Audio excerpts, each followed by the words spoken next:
testing. The time to figure out how your actual steering wheel goes on the car before you leave the pit lane. Probably a good idea, but just as well, there were no points to be had today, right? The thing about testing for me is that it shows the Formula One car's true pace out of the box in Australia at the first race. What you have then is really what you have to develop for the rest of the year. I think I go back to the McLaren, correct me if I'm wrong, the MP417 maybe, that was a stillborn car, never raced. What the teams show up with in Australia is what they have. Testing sort of shows you where you're at. The problem is that the real war in Formula One is the development war during the year. This is the one thing that testing would really help, but with the testing banned, it makes it even more challenging. I'd argue it makes it a lot more expensive, actually, to try to do this development war and to keep the pace moving forward. So the teams have had to issue a lot of elaborate simulators. The simulators are great, nothing wrong with that, but as Paul would tell you, there's nothing like burning rubber and then pounding out the miles on a track. So it's February here at Infineon, and everyone is taking the mothballs off their cars and shaking them down.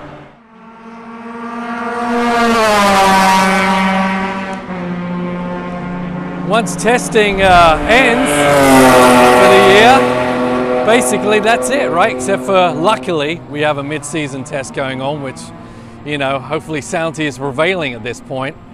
But basically, as soon as they get to that first race in Australia, they're done with their real testing. Then it's back to the simulator world, right? You know, the thing about testing from a fan's perspective, or at least this fan's perspective, is that it's not an exact science, or at least that's how we feel, but in reality it is an exact science. The point in case is there's men and women building these Formula One cars that I couldn't even carry their calculator. They're so smart, and the science of building an F1 car is truly staggering. That's why it's Formula One. But the fact of the matter is that because of that science, because it's an exact science, the testing is really hard for us as a fan to glean anything from. So what can we glean from testing? Well, as we learned from last year, you can't really base it on lap times. After all, Rubens Barrichello was second quickest in pre-season testing. But testing rules, what have you. The main thing we're looking forward to is having the cars get out of their testing role and start racing for real.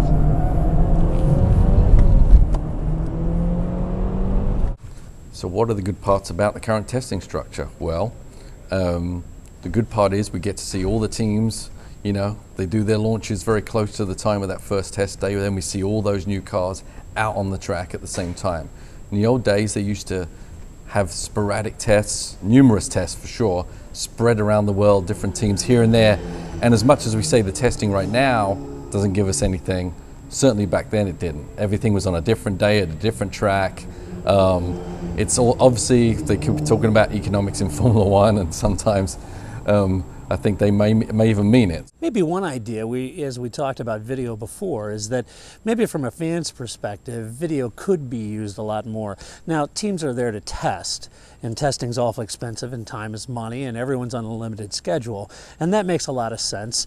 But to have a camera crew or some of the staff go around and actually take video and interview drivers, that takes a lot of time and resources and stuff that, quite frankly, they probably don't have. But the fact is, what if they did?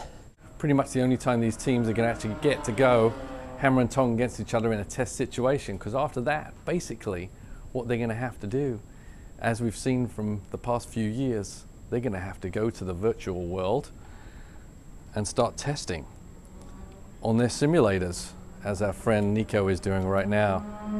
He looks very handsome in his helmet.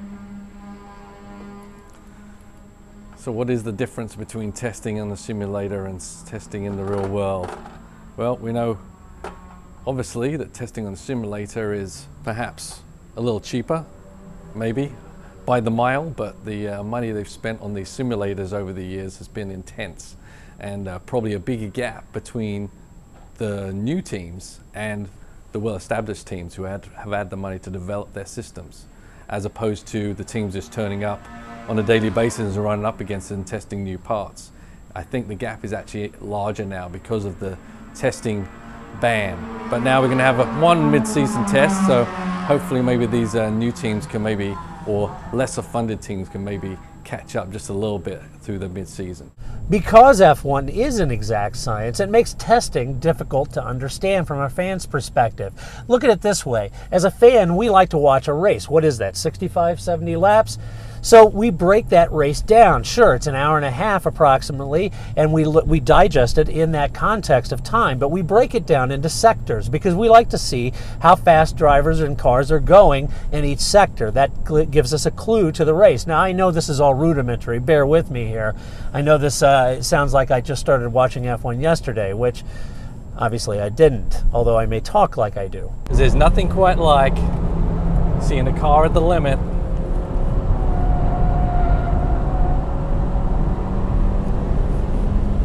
and nothing better than a Formula One car at the limit.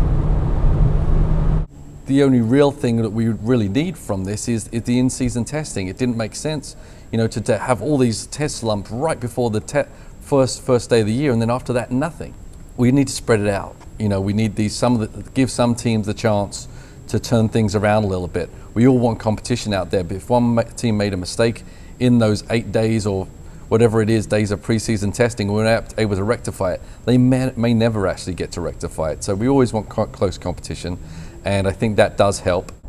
The fact of the matter is that when you break Formula One down into sectors, we can actually see the performance of the cars, as I mentioned. However, in testing, they're breaking it down much, much farther than a sector. And that's what really prevents us from seeing the entirety of a lap. Even if we had certain sectors that we could piece together as being fast, we could recreate that. And that's if the teams were actually using the sector as the test method, but they're not. The teams are using actual parts of the track, just certain corners, just certain straights, certain high-speed corners. This is how a track manifests itself in the testing world, because you can utilize certain areas of the track to test that car. That's why Barcelona has been selected. Jerez are traditionally tracks that have a little bit of everything that these teams can test on and test the cars for the rest of the tracks that they'll be facing for the rest of the season. But me, for one, I love the simulators. It gives us a good insight as to what the guys are going through on the Formula One circuit, gives a good view of those race tracks. But there really is no replacement for real rubber burning, real asphalt screeching, and real engine roaring.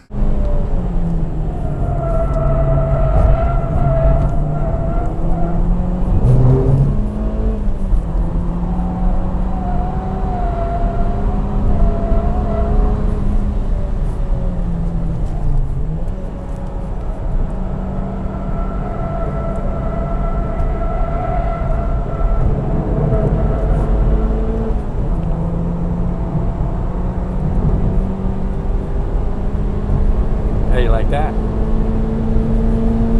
But ultimately, I still think with streaming video and things that we can do on the internet, the fact is that there's got to be a better way to get the fan involved. And live tweeting is fun. It's fun to follow, but it's not video. And unfortunately, the last time I checked, as human beings, we like moving pictures. What I would love to do with this testing format is as it evolves, is obviously at the end of the year, they've got this Young Guns test, which is very entertaining. It's a great thing to do, but I'd like to kind of build on that. There used to be a series of races in England back in the 70s, 80s, which were non-championship events, and various people came out of the woodwork perhaps to drive in those series.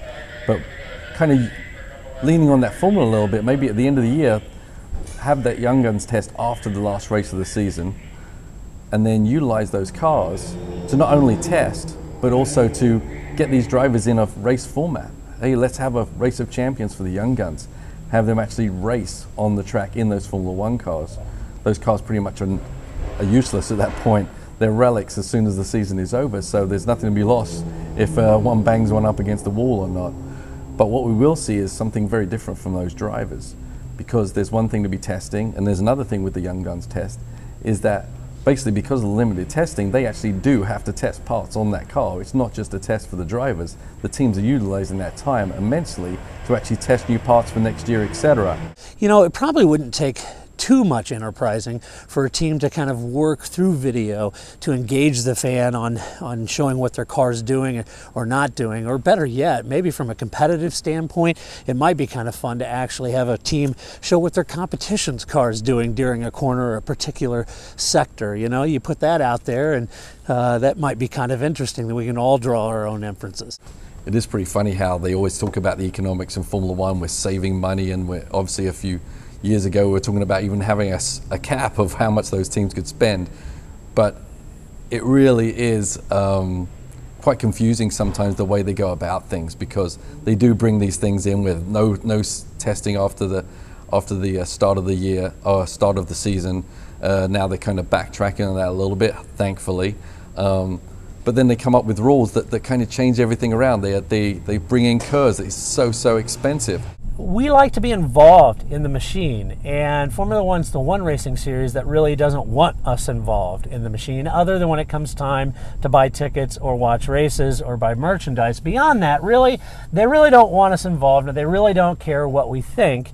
You know, that's harsh, but they don't care that much. In the eyes of a sim tester. And I'm kind of like Paul Charsley in the sense that I would really like to see a non-championship F1 race. Really, in particular, maybe seizing on that young driver's test, I think would be a great idea that Paul had. It would be nice to maybe hold these tests a few more a year, open up to the public, go to a track that don't normally see Formula One cars. The people around there don't normally see them run. You know, kind of spread the wealth just a little bit. In testing, I would hold over a day after the Grand Prix. You couldn't do this obviously at Monaco, but at certain tracks, just retain the circus there for the Monday and allow testing for that Monday. The expense is reduced, the track is already there, and in a lot of ways this would allow teams to actually vet some of the things they did in the race and test some of those things out. So I think that that would make sense to me, in that having Monday testing. It's nothing new. I know that's not shocking because MotoGP does that. We're just thinking that that might work for F1. So it's kind of funny how sometimes, you know, they talk about the economies that they're saving with all this preseason testing in one block and no in-season testing. But then they come up with these rules where they approve of a system, then they take it away at the last minute, like what happened to Renault this year with their reactive ride height suspension. And with KERS, with DRS even, you know, obviously a system I love immensely. But, you know, they came up with this system that whole teams are going to have to change their whole concept to make these rear wings that are going to be advantageous to using a DRS format.